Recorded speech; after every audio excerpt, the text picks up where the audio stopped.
Good morning. Welcome to our webcast on implementing and rolling out the Kentucky Academic Standards. My name is Krista Hall and I serve as the Director for the Program Standards, and I have with me today Lauren Galicchio, and she serves as our Social Studies Consultant.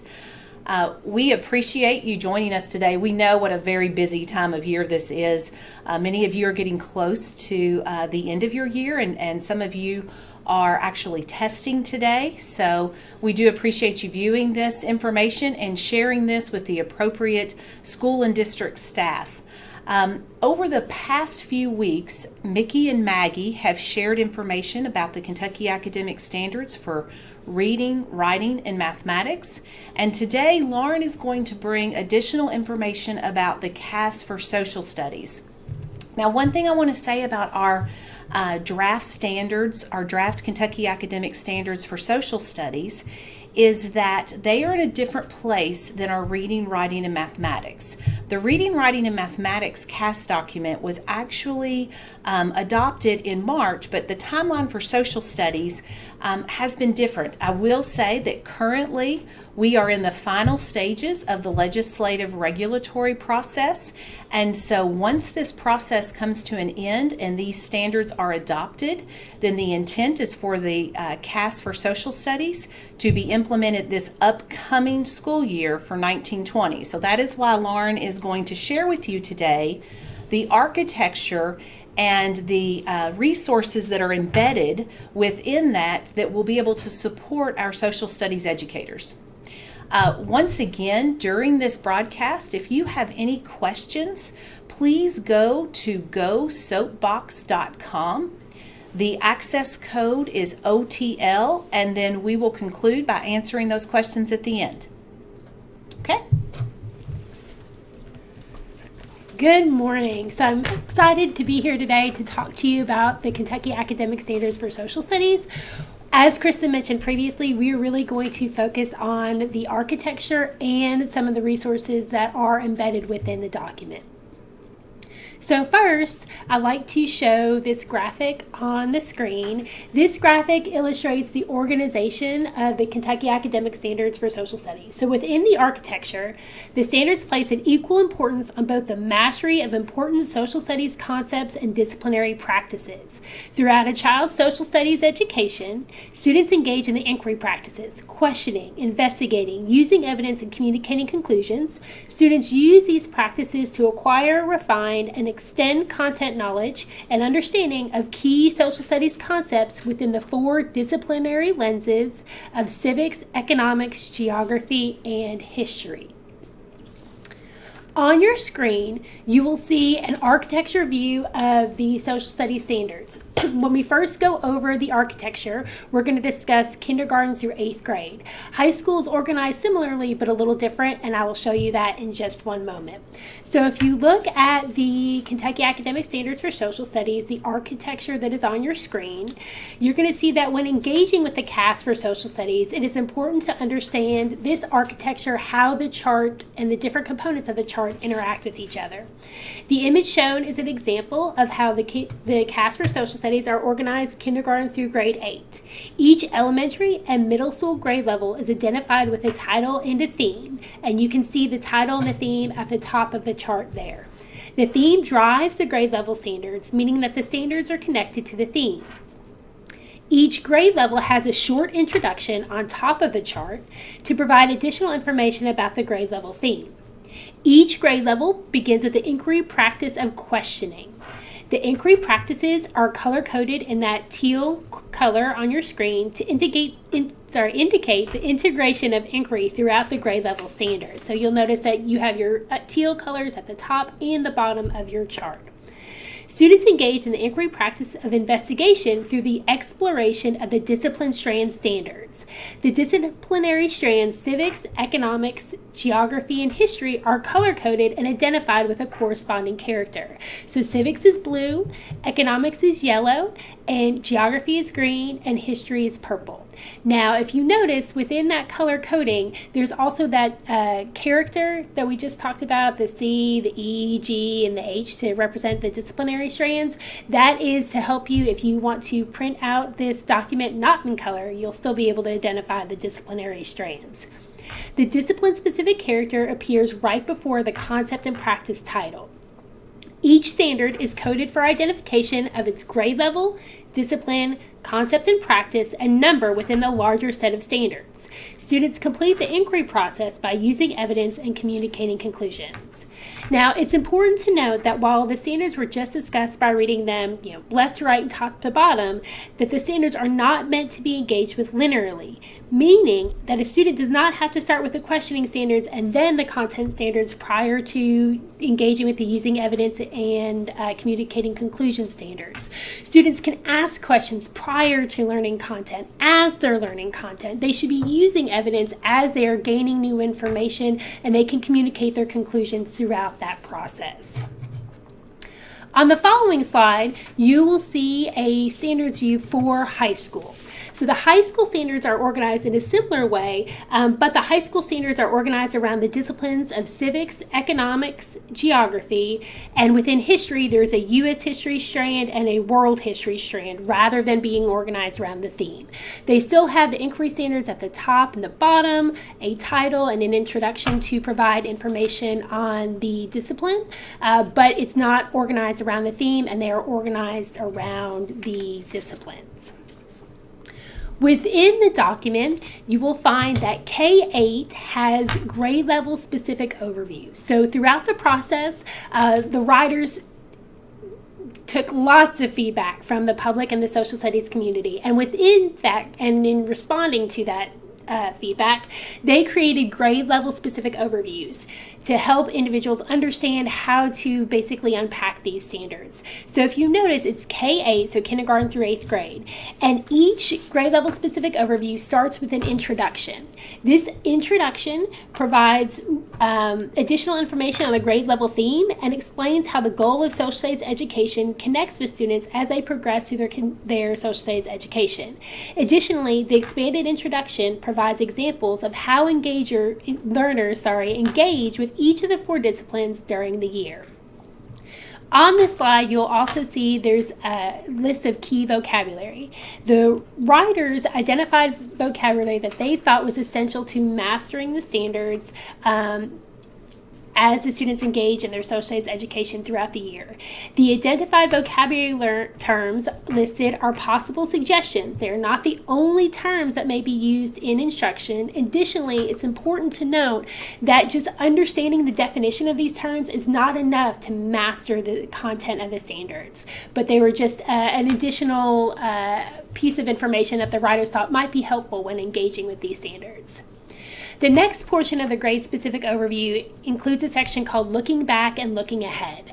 So what this section does, it's a short narrative progression that tells the educator what students did in the grade before and the grade after the current grade being studied. This is just a little bit more of an expansion on the actual progression document that's in an appendix, and we'll talk about that in a little bit.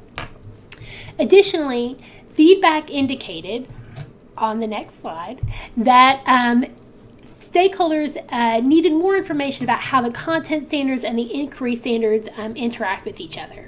So this section provides guidance on how to combine the standards into a learning experience for students and explains how the standards work together to ensure that the students are engaged in the inquiry practice throughout kindergarten to 8th grade. The identified sample evidence of learning is a possible suggestion of how the disciplinary strand standards interact with the inquiry practices. However, it's not the only pathway, and it is not comprehensive to master the standards. So again, if you look at that chart, you see your inquiry standards with some of your content standards, but again, that's just a small snapshot, a small sample. It's not enough to really obtain mastery of the standards. The next slide I'm going to show you is what will appear actually within the document after the architecture. So after that chart, you will see this section entitled Disciplinary Clarifications and Instructional Support. So based on feedback provided, disciplinary clarifications were added in kindergarten to 8th grade just to provide more information on the standards. Following the grade level standards for each grade, disciplinary clarifications include sample ideas of content and concepts to help teachers better understand the expectations of the standards. The identified disciplinary clarifications are possible suggestions. However, they are not the only pathways and are not comprehensive to obtain mastery of the standards. So some additional highlights of the document. You have grade level content standards to promote foundational learning in kindergarten through grade 3. Our current standards, the ones from 2006, have a primary, they are grade banded standards. The teacher writers from across Kentucky felt it was important to have grade level specific standards for kindergarten through grade 3, and those are found within the document. Another important component is that there are Kentucky studies throughout a child's entire social studies education, kindergarten through high school. And it's important to note that these standards appear where appropriate within the document, and they are also discipline specific. So there's Kentucky economics, Kentucky civics, Kentucky geography, and Kentucky history. And that occurs in all of the grades K through high school. There are additionally a section that's called Opportunities for Cross-Disciplinary Connections. Feedback indicated that stakeholders really needed to see how and get more support about how the standards interact with one another and how connections can be made to other content areas. So within the document, specific content connections are made between the CAS for social studies and the CAS for reading and writing. Additionally, there is an Appendix A that has the standards organized in progressions. It's important to note that one of the kind of requirements of Senate Bill 1 was that the standards progress in knowledge and skill throughout a child's education. So what the writers have done is they've organized the standards in progressions, K-12, by grade level, inquiry practice, discipline, and concepts and practices.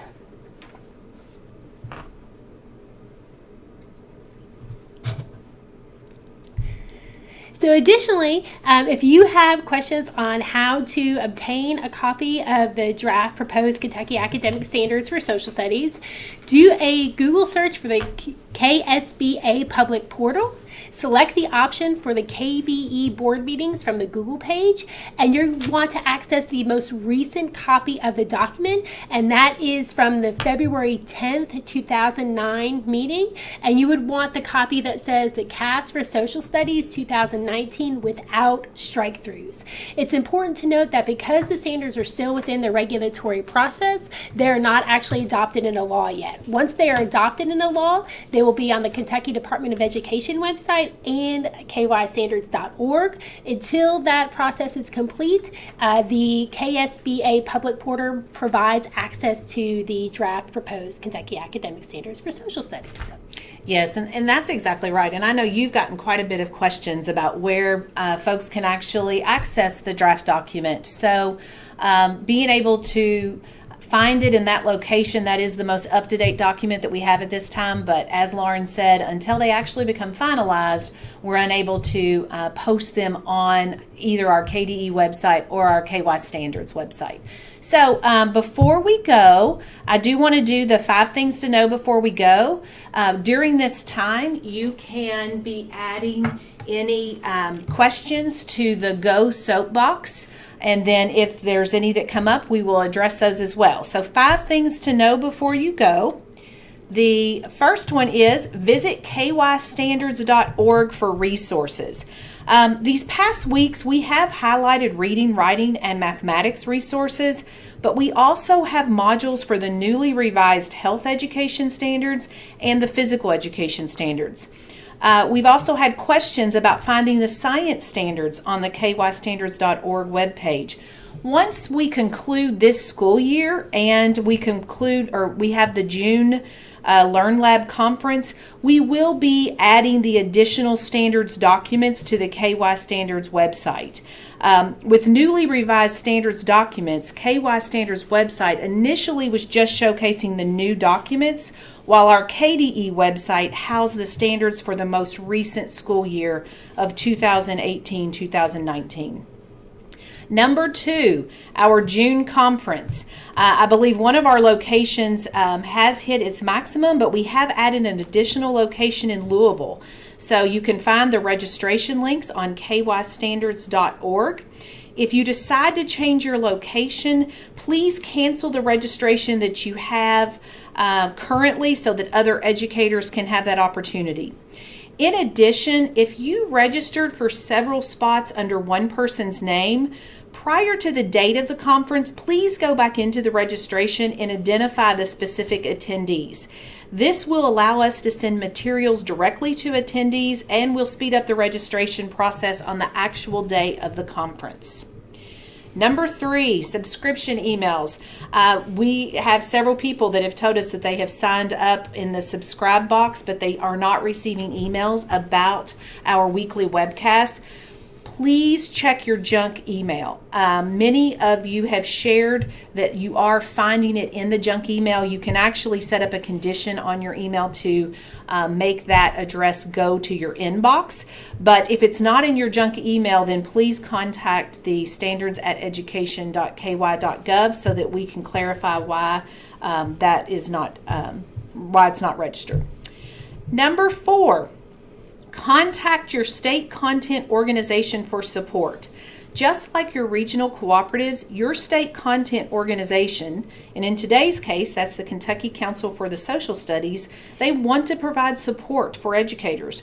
Reach out to these organizations and let them know how they can support you with the implementation of your new standards. And number 5, next week's webcast, we will be bringing Mickey back to join us and to share the interdisciplinary literacy practices. This is an excellent opportunity for your facilitators to become more familiar with this component of the CAS for reading and writing. Okay, so on our soapbox, let me look. It looks like we have one question. Will KDE provide modules for use with staff as they have with reading, writing, and mathematics? Great news is yes, we will. There will be a social studies module, getting to know your CAS social studies document, and as soon as those are officially adopted, we will be able to post that on the site and release that. I think Lauren is neck deep into that module right now, and that resource will definitely be provided as well. It doesn't look like we have any additional questions, so I want to wish you a wonderful May. I know many educators feel like the month of May, there's extra days or weeks that make this month seem longer at times, but hang in there. You're doing an excellent job. If you have any questions, please contact us, and we look forward to seeing you next week.